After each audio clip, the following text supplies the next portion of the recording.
जय हिंद दोस्तों। अंतर्राष्ट्रीय कूटनीति में एक शाश्वत नियम है, जब खतरा सिर पर मंडराने लगता है तो साझा हितों और राष्ट्रीय अस्तित्व की रक्षा के लिए सदियों पुराने नियम टूट जाते हैं और नए ऐतिहासिक गठजोड़ जन्म लेते हैं। आज जब हम बात कर रहे हैं, बीजिंग और रणनीतिक गलियारों में भारी हलचल और बेचैनी है।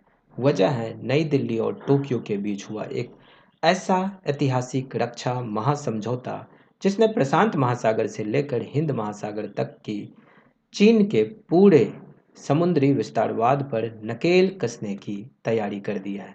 भारत और जापान दोनों ही देश चीन के साथ अरबों डॉलर का व्यापार करते हैं, लेकिन दोनों को भली भांति पता है कि अगर उनकी संप्रभुता और राष्ट्रीय सुरक्षा के लिए कोई सबसे बड़ा दीर्घकालिक खतरा है तो वह केवल और केवल चीन है। 20 अगस्त को भारत के रक्षा मंत्री राजनाथ सिंह और जापानी रक्षा नेतृत्व के बीच साइन हुआ।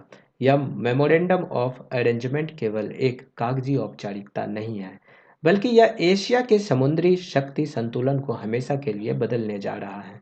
दोस्तों, शब्दों की बारीकियों को जरा समझिएगा।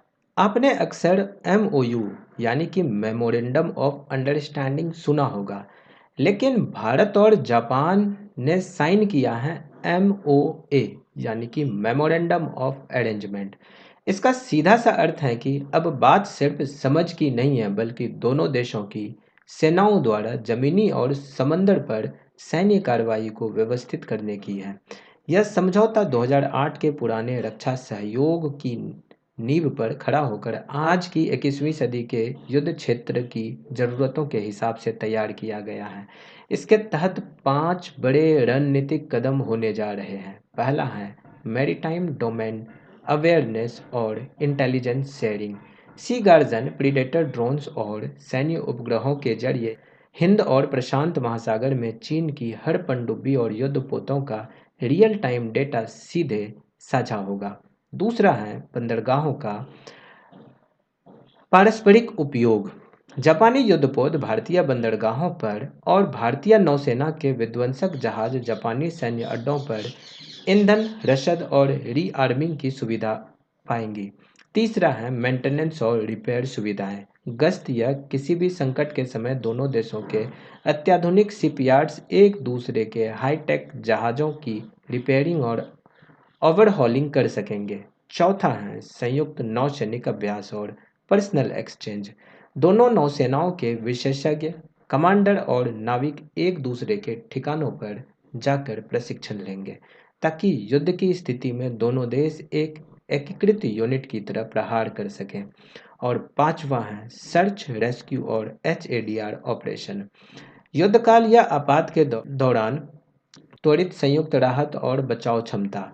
सोचिए, जब हिंद महासागर में गश्त कर रही जापानी फ्रीगेट विशाखापट्टनम या कारवार नेवल बेस पर डॉक करेगा, या भारतीय युद्धपोत जापान के ससेबो बेस पर तैनात होगा, तो चीनी नौसेना के लिए दोनों महासागरों में छिपने का कोई रास्ता नहीं बचेगा। अब आते हैं इस पूरे समझौते के सबसे बड़े गेम चेंजर पर।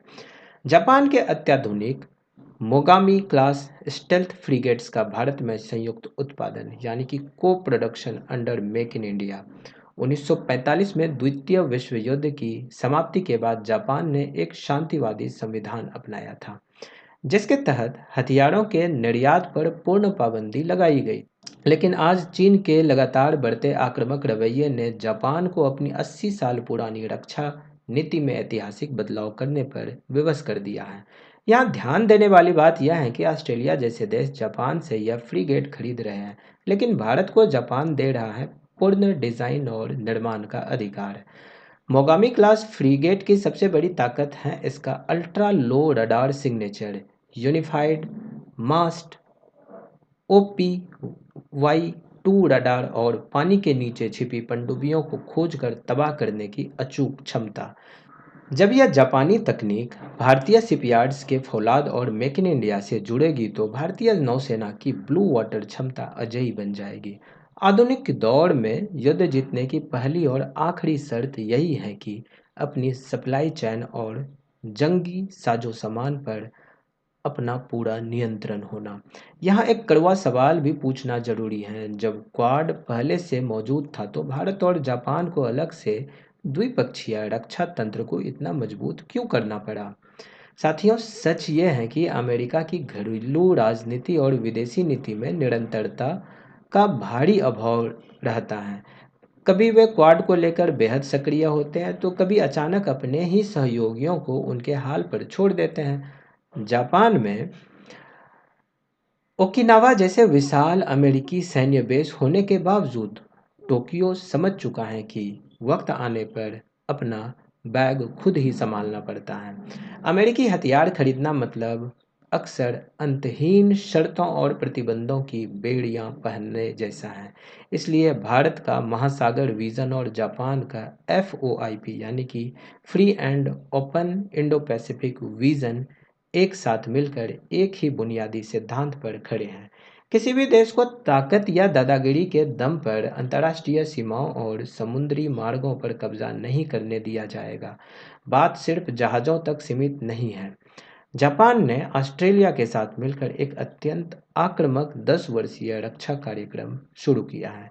जापान अगले एक दशक में ऑस्ट्रेलिया की विशाल बंजर आउटबैक जमीन पर अपनी हाइपरसोनिक मिसाइलों का परीक्षण करने जा रहा है। हाइपरसोनिक यानी कि ध्वनि की गति से 5 गुना तेज, जो जिसे दुनिया का कोई भी पारंपरिक एयर डिफेंस सिस्टम आसानी से नहीं रोक सकता है। इसके साथ ही चल रहा है प्रोजेक्ट बॉबुक, एक high energy laser air defence system सेक जो दुश्मन के ड्रोन्स और मिसाइलों को सेकंडों में भस्म कर सकता है। और सबसे निर्णायक तैयारी समंदर की गहराइयों में है।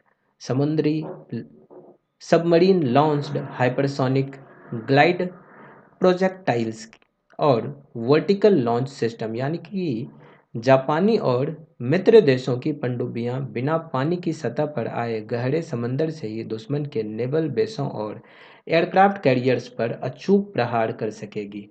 जापान ने अपने रक्षा बजट को रिकॉर्ड 8.9 ट्रिलियन येन यानी कि 60 बिलियन डॉलर तक बढ़ा दिया है।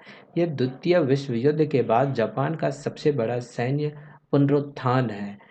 जहाज़ों की संख्या के मामले में भले ही चीन के पास दुनिया का सबसे बड़ा नौसैनिक बेड़ा है, लेकिन भूगोल को कभी बदला नहीं जा सकता है। चीन का 80% से भी अधिक तेल और व्यापार हिंद महासागर के संकरे रास्तों, विशेषकर मलक्का जलडमरू मध्य से होकर गुजरती हैं। दूसरी तरफ ईस्ट चाइना सी और ताइवान स्ट्रेट में ताइवान की नई हाईकून पनडुब्बियां और जापानी नौसेना चीनी जहाज़ों को फर्स्ट आइलैंड चैन के अंदर बांधने की पूरी ताकत रखती हैं। भारत, जापान और ऑस्ट्रेलिया का यह सम्मिलित जाल चीन की विस्तारवादी महत्वाकांक्षाओं पर एक अभेद ताला लगाता है। साथियों, 21वीं सदी की विश्व व्यवस्था का भाग्य एशिया के समुद्रों में तय होगा। भारत और जापान की यह नई रक्षा साझेदारी इस बात का स्पष्ट प्रमाण है कि शांति की रक्षा केवल याचना से नहीं बल्कि ठोस सैन्य तैयारी और आत्मनिर्भरता से होती है। जापान का विशाल औद्योगिक व तकनीकी आधार और भारत का सैन्य कौशल मिलकर इंडो पैसिफिक में स्थिरता का वह नया खंभा खड़ा कर रहा है जिसे कोई भी विस्तारवादी ताकत नहीं हिला सकती। आपकी इस ऐतिहासिक भारत जापान रक्षा साझेदारी और मोगामी फ्रीगेट निर्माण पर क्या राय है? क्या आपको लगता है कि यह गठबंधन चीन की आक्रामकता को पूरी तरह थामने में सफल होगा? अपने विचार कमेंट बॉक्स में ज़रूर लिखें। अगर आपको यह गहन सामरिक विश्लेषण पसंद आया तो इस वीडियो को लाइक करें, अपने दोस्तों के साथ शेयर करें और चैनल को सब्सक्राइब करके बेल आइकन दबाना बिल्कुल ना भूलें। जय हिंद, वंदे मातरम।